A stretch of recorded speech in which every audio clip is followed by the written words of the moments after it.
Alors, très cher Rémi, donc on a fait notre séance ensemble où on a plus parlé d'entraînement, on a parlé de méthodologie.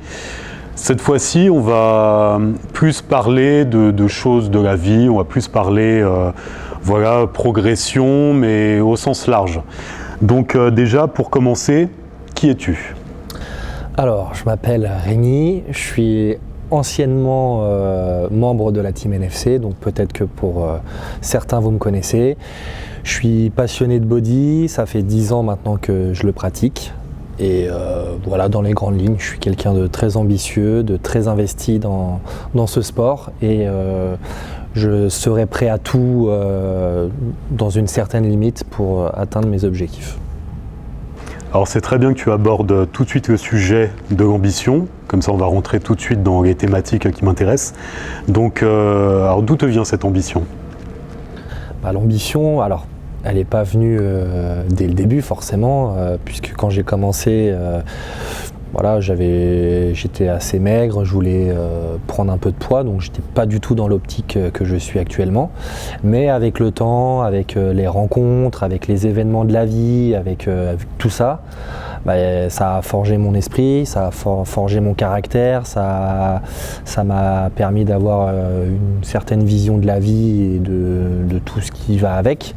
Et c'est ce qui fait qu'aujourd'hui, j'ai ce mindset-là, comme on dit, d'être ambitieux, et que ce soit pour le bodybuilding ou pour le côté professionnel ou relationnel ou autre. Donc c'est l'enchaînement de toutes ces années, des rencontres qu'on peut faire, humainement parlant, sportivement parlant, c'est tout ça qui a fait que aujourd'hui, je peux me permettre de me dire que je suis ambitieux, et puis je pense que pour n'importe quoi dans la vie, peu importe le domaine, si on n'est pas ambitieux, je pense pas qu'on arrivera à nos objectifs. Je pense qu'on ne peut pas arriver à nos objectifs sans ambition. C'est sûr. Et alors justement, on va rentrer un peu plus dans le détail, on va parler de ton évolution sur ces dernières années. Cette fois-ci, donc, on va sortir un peu du cadre du sport et on va plus parler de la vie au sens large, dans le sens où quand je t'ai connu, tu travaillais en carrosserie, maintenant tu es coach sportif, donc qu'est-ce qui s'est passé en si peu de temps ? Encore une fois, j'en reviens aux relations. On rencontre des gens qui, au moment où on les rencontre, on vit certaines choses avec ces gens-là qui nous font réaliser certaines choses. Moi, à l'époque, j'étais avec une fille qui m'a fait réaliser que, je le savais déjà, mais qui m'a fait encore plus réaliser et prendre conscience que j'étais plus heureux dans ce que je faisais. Bien qu'à côté du body, je sois passionné automobile, donc c'est pour ça que je faisais ce métier de carrossier peintre, mais je m'y retrouvais plus et je sentais vraiment que la passion du body prenait le dessus. Et cette fille-là, elle travaillait déjà à son compte et plus ou moins dans le sport. Et en fait, tout simplement, je me suis dit, allez, il faut que je me lance moi aussi. Donc je me suis lancé, il y a eu Essan aussi qui m'a poussé à me lancer. Et voilà comment j'en suis passé d'un employé à maintenant un auto-entrepreneur. Et puis voilà, ça a clairement changé ma vie. Au jour d'aujourd'hui, je referai plus marche arrière, quoi. C'est plus possible. Donc voilà, encore une fois, c'est les événements de vie, les relations, les gens que tu rencontres qui t'apportent des choses qui font que tu grandis et que après, encore une fois, tout est dans la tête. C'est-à-dire que tu peux avoir des super événements de vie ou des mauvais moments de vie, des bonnes ou des mauvaises rencontres, mais si dans ta tête, t'es pas conditionné à évoluer, t'évolueras pas. Tu vois ce que je veux dire ? Il faut aussi prendre conscience de ça. C'est que encore une fois, c'est un état d'esprit. On ne devient pas quelqu'un d'ambitieux ou des trucs comme ça si déjà dans la tête on ne l'est pas et qu'on n'a pas envie d'évoluer. Ouais, c'est très bien justement que tu abordes l'état d'esprit, parce que justement, tu as eu toutes ces rencontres et on va écouter ces gens-là. Ce qu'ils vont nous apporter va nous paraître pertinent, mais on va avoir peur de franchir le pas. Et toi, qu'est-ce qui a fait que, au bout d'un moment, tu as réussi à franchir le pas ? Parce que souvent, justement, avec notre conditionnement, notre éducation parentale ou autre, on va se dire, là je suis salarié, je suis tranquille, j'ai mon salaire qui tombe, même quand je suis malade, tout va bien. Et là, d'un coup, tu vas dans un monde où, auto-entrepreneur, tout repose sur toi. Tu n'as plus vraiment le droit d'être malade. Enfin, tous tes revenus reposent sur ton travail et ce que tu vas fournir. Donc, psychologiquement, qu'est-ce qui a fait qu'au bout d'un moment, tu as quand même franchi le pas, tu as réussi à vaincre cette peur? C'est tout simplement, je me suis dit, ok, comme on dit toujours, on sait ce qu'on perd, mais on ne sait pas ce qu'on retrouve. Mais à un moment donné, si tu penses comme ça, tu fais jamais rien. C'est sûr. Mais à un moment donné, il fallait que j'étais plus heureux dans ce que je faisais. À l'époque, je voyais ma copine qui, elle, était auto-entrepreneuse, se développer énormément. Je me suis dit, il va y avoir un moment donné, ça va pas le faire. Tu vois, il faut que moi aussi, je me prouve à moi, que je lui prouve aussi à elle que je suis capable. Je me suis dit, allez, de toute façon, j'ai qu'une vie, quoi. Si je le fais pas maintenant, je le ferai jamais. Et au pire des cas, je me plante. Et alors, on le sait tous, c'est en ayant des échecs qu'on apprend. C'est pas... Donc du coup, je me suis lancé. Et puis bon, au jour d'aujourd'hui, je peux dire que ça marche très bien. Je suis content. Il y a eu une période où ça a été assez compliqué. Forcément, au début, c'est pas toujours simple, pas toujours évident. Et il y a des moments où on se repose un peu sur nos lauriers, on prend les choses pour acquis, mais encore une fois, des événements de vie qui nous font prendre conscience qu'il faut se réveiller, tu vois. Et voilà, au jour d'aujourd'hui, je suis en place et je suis très content. Alors c'est parfait que tu évoques les échecs, puisque c'est là où j'allais t'emmener, parce qu'encore une fois, quand on voit l'évolution des gens autour de nous sur les réseaux, évidemment les gens ne nous montrent que le positif. Et souvent on ne voit pas tout ce qui a pu se passer sur le chemin. Et donc pour toi, quels ont été les échecs les plus marquants sur ton parcours de vie? Comme tu peux parler de sport, tu peux parler de vie, tu peux vraiment aller dans la direction qui t'intéresse le plus.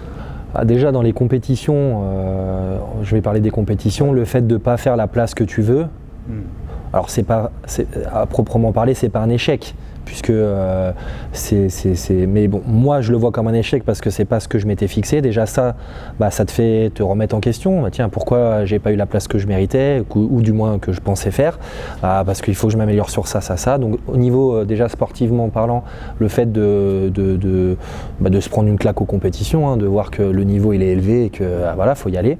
Et après personnellement parlant, comme beaucoup de personnes je pense, ça a été une rupture qui a eu lieu il y a quelques mois où là je me suis pris la plus grosse claque que j'ai pu prendre dans ma vie et j'ai réalisé beaucoup de choses et ça a été un moment très difficile.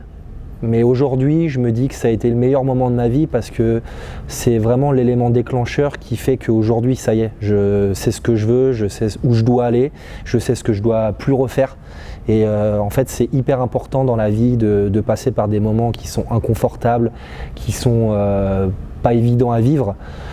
Parce que c'est ces moments-là où on se rend compte de qui on est, de si on est assez fort pour continuer dans ce qu'on veut faire. Et je pense que c'est primordial qu'on passe par des moments comme ça dans la vie. Malheureusement, ce serait bien qu'on puisse progresser sans passer par des moments difficiles. Mais je pense que c'est pas possible. Je pense que sans inconfort, on progresse pas. Ouais, complètement. C'est ce que je répète souvent aussi. Et est-ce que tu aurais des petites clés à donner justement pour faire face aux échecs ?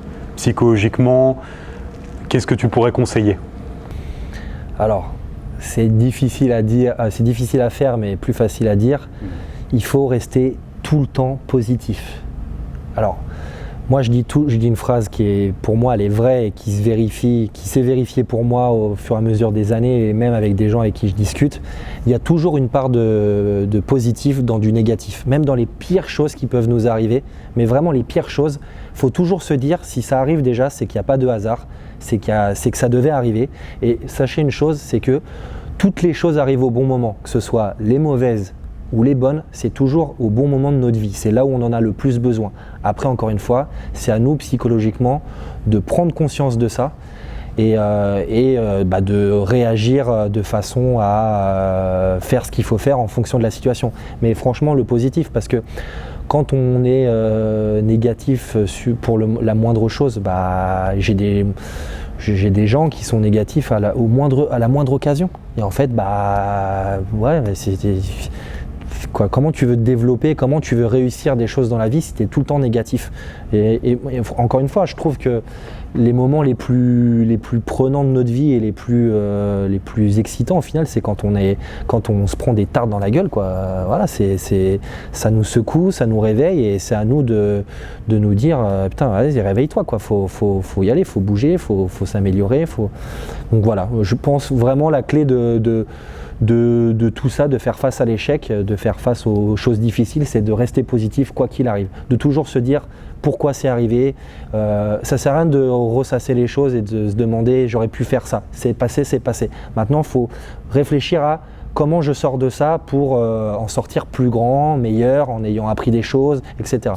Donc le positif pour moi, voilà, c'est la clé. Good vibes only, comme je dis toujours. Tout à fait. Et justement, suite à ça, voilà, par exemple, quand on s'est confronté à quelque chose, quand on est sorti d'une situation problématique, ce qui pose souvent problème, j'ai l'impression, c'est de savoir dans quelle direction aller. C'est-à-dire, j'ai remarqué souvent, on va s'attendre à avoir une direction toute tracée. Genre, ouais, c'est ça que je dois faire, c'est vraiment la direction, Et ouais, on s'attend comme si le chemin allait s'éclairer devant nous. Et au final, c'est plus complexe que ça. Et donc, justement, qu'est-ce que tu pourrais dire par rapport à ça pour trouver notre voie, en fait, dans la vie? Alors moi, je pense que, encore une fois, une des choses les plus importantes dans la vie, c'est qu'il faut faire les choses pour soi, pas pour les autres. Que ce soit pour la famille, pour les proches, pour tout. Voilà.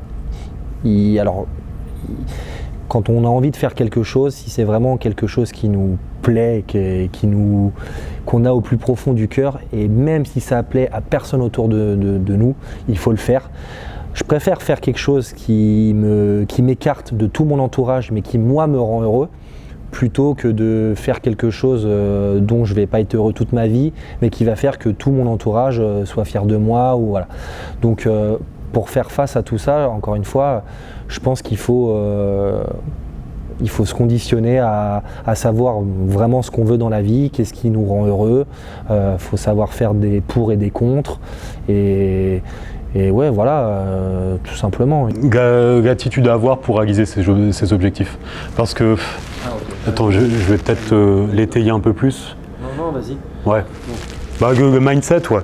Tu vois, c'est... Alors, je pense encore une fois à la positivité et la confiance en soi. Je pense que c'est très important d'avoir confiance en nous. Je connais très peu de personnes qui assument de dire qu'ils ont confiance en eux. La plupart des gens, ils disent « j'ai pas confiance en moi ». Et en fait, encore une fois, comment tu veux réaliser un objectif si tu n'as pas confiance en toi?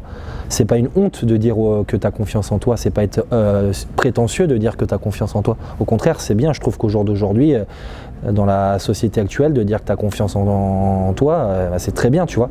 Donc je pense que le fait d'être positif plus une confiance en soi, tu peux tout faire en fait, parce qu'il n'y a rien qui va t'arrêter. On pourra te critiquer, on pourra te dire ne fais pas ci, ne fais pas ça, je m'en fiche. J'ai confiance en moi, je sais ce que je vais et je sais que tout ce que je vais faire, que ça marche ou pas, je vais rebondir. Et donc j'avance. Et voilà, à mon avis, c'est personnellement, je pense que être positif et avoir confiance en soi, si on a les deux, on peut tout faire. Mais du coup, dans cette société contemporaine qui est très négative, très dans le nivellement par le bas, dans la critique, dans tout est anxiogène avec les médias, comment développer un état d'esprit plus positif et comment aussi développer notre confiance en soi? Ça fait beaucoup de travail.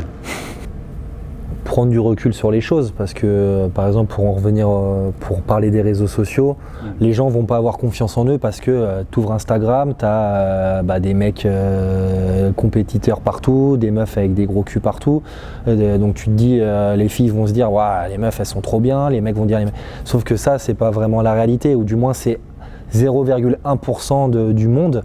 Et je pense qu'il faut prendre du recul sur les réseaux sociaux, il faut prendre conscience que, ou même pour le reste, qu'on veut toujours nous montrer le meilleur, mais que n'importe qui, même les plus grands champions que vous voyez sur votre Instagram, ils sont comme vous en fait, ils ont des moments de down, ils ont des moments où ça va pas, et voilà, il faut prendre du recul sur ça, il faut pas se mettre de pression, je pense que se mettre la pression ça sert à rien, on a le droit de se comparer, mais pour une chose, pour devenir meilleur. Se comparer pour se rabaisser, ça aucun intérêt. Par contre, se comparer pour se dire, putain, le mec, il est bien, vas-y, demain, ça m'a motivé, demain, je vais aller à la salle. Je vais tout niquer, plutôt que se dire, putain, regarde comment il est, vas-y, je pourrais jamais être comme lui, j'ai pas ci, j'ai pas ça. Non, ça, c'est une mentalité de loser, de quelqu'un qui n'a pas confiance en soi. Et je pense vraiment, faut prendre du recul sur tout, faut pas se mettre de pression. La vie, elle est simple, il faut, quand tu marches dans la rue, tu avances, tu poses pas de questions, tu avances, parce que c'est simple d'avancer, de mettre un pas devant l'autre. Bah, la vie, c'est la même chose. C'est con ce que je dis, mais c'est la vérité, c'est tout. Faut pas se mettre de pression. Quand tu marches dans la rue, t'es pas là à dire est-ce que sur le trottoir il va y avoir un trou, je vais tomber dans le trou, non, ça tu vois ce que je veux dire, tu te mets une pression pour rien. Et avec cette société, c'est ça, les gens se mettent la pression pour rien, et il faut pas. Alors maintenant qu'on a parlé de pas mal de points pour évoluer, pour atteindre ces objectifs, qu'est-ce que tu peux faire comme lien entre tout ce que tu as appris dans ta pratique sportive et la vie de tous les jours? C'est-à-dire ta pratique de la musculation, en quoi elle t'a aidé dans la vie de tous les jours? C'est une bonne question, parce que c'est vrai que je pense aussi que si j'en suis là aujourd'hui avec cet état d'esprit-là, c'est en grosse partie à la musculation. Et la musculation, ça m'a appris à être patient, parce qu'à la base j'étais quelqu'un de très impatient, d'être patient, d'être discipliné, d'être calme, parce que pareil, quand j'étais plus jeune, j'étais pas du tout calme. Donc j'ai dit la patience, la discipline, d'apprendre à être calme, d'apprendre à être régulier dans ce que tu fais, d'apprendre à être humble aussi, parce que voilà, faut l'être. C'est ces qualités-là, la détermination, toutes ces choses-là, quoi. Alors maintenant, qu'est-ce que tu pourrais partager comme conseil pour tous les gens qui nous regardent et qui ont un projet, encore une fois, que ce soit dans le sport ou autre, mais un projet, on va dire, qui les sort complètement de leurs habitudes. Et qu'est-ce que tu pourrais leur conseiller justement pour qu'ils puissent atteindre leur objectif? Donc dans un premier temps, ne pas écouter les autres. Comme je l'ai dit juste avant, il faut faire les choses pour soi. Deuxièmement, il faut aimer ce qu'on fait. Il faut vraiment être amoureux de ce qu'on fait. Il faut apprécier tout le processus qui va nous permettre d'arriver à notre objectif. C'est très important, parce que si on fait les choses à contre-cœur, encore une fois, ça va pas aller, quoi. Faut vraiment aimer ce qu'on fait. Et puis, je vais reparler encore de la même chose, mais être positif pour justement pouvoir faire face à certaines embûches qui vont avoir lieu dans notre parcours, pour pouvoir ensuite rebondir. Donc je pense que c'est déjà pas mal pas écouter les autres, aimer ce qu'on fait, et quoi qu'il arrive, de tirer des leçons de certaines choses pour nous permettre d'avancer, et avec ces choses-là, on peut arriver à nos objectifs. Et là, c'est intéressant le premier point que tu abordes, le fait de ne pas écouter les autres.